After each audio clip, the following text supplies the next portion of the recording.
तो पूरा पेड़ ही काट रहे हो। इतना सुनते ही गौर से देखने लगता है और अपनी कुल्हाड़ी लिए वह लकड़हारा चुपचाप निकल पड़ता है। तभी गोपाल भी घर जाने लगता है और उसे पीछे से एक आवाज आती है। तुमने मेरी जान बचाई है, इसलिए मैं तुम्हारी मदद करना चाहती हूँ। कौन बोला? कहीं सचमुच इस पेड़ पर कोई चुड़ैल का साया तो नहीं है? नहीं, मैं पेड़ बोल रही हूँ और तुमने मेरी जान बचाई है, इसलिए मैं तुम्हें जादुई घंटी उपहार में देती हूँ। मैं तुम्हें जादुई घंटी के सहारे अपनी इच्छाओं को पूरी कर सकती हूँ, लेकिन पूरे दिन में बस एक बार। क्या ये सच है? अगर ऐसा है तो आपका बहुत बहुत धन्यवाद। मैं अभी बहुत मजबूरी में हूँ। यह घंटी मेरे काम आएगी। इतना बोलने के बाद गोपाल उस घंटी को लेकर वहाँ से घर आता है।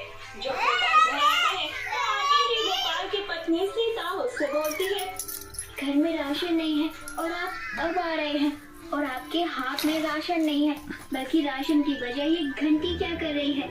इस घंटी का भला क्या काम? इस घंटी को मामूली घंटी मत समझो, यह बड़े ही काम की घंटी है। अभी तुम्हें सब बताता हूँ। और रही बात राशन की, तो मेरा काम 10 दिन पहले ही छूट चुका है और मुझे कहीं भी काम नहीं मिला। और तू ये बात हमें अब बता रहा है? भला तूने हमसे ये बात क्यों छुपाई? क्योंकि मैं नहीं चाहता था कि मेरे साथ साथ आप लोग भी परेशान हो जाओ, लेकिन अब इस परेशानी की कोई जरूरत नहीं है, क्योंकि हमारी मदद अब ये जादुई घंटी करेगी। जादुई घंटी? इस जादुई घंटी से आपका क्या मतलब? अब गोपाल जमीन पर बैठकर उस घंटी को बजाकर उस घंटी से अपनी पत्नी और माँ के लिए खाना मांगता है। तभी लजीज पकवान घंटी के शोर के बंद होते ही आ जाते हैं। ये तो वाकई जादुई घंटी है। इसका मतलब हमें अब कोई काम नहीं करना पड़ेगा और न ही आपको कमाना पड़ेगा। ये तो बड़े काम की चीज है गोपाल। लेकिन हम इस घंटी से पूरे दिन में अपनी एक भी इच्छा पूरी करवा सकते हैं, फिर चाहे वह कुछ भी हो।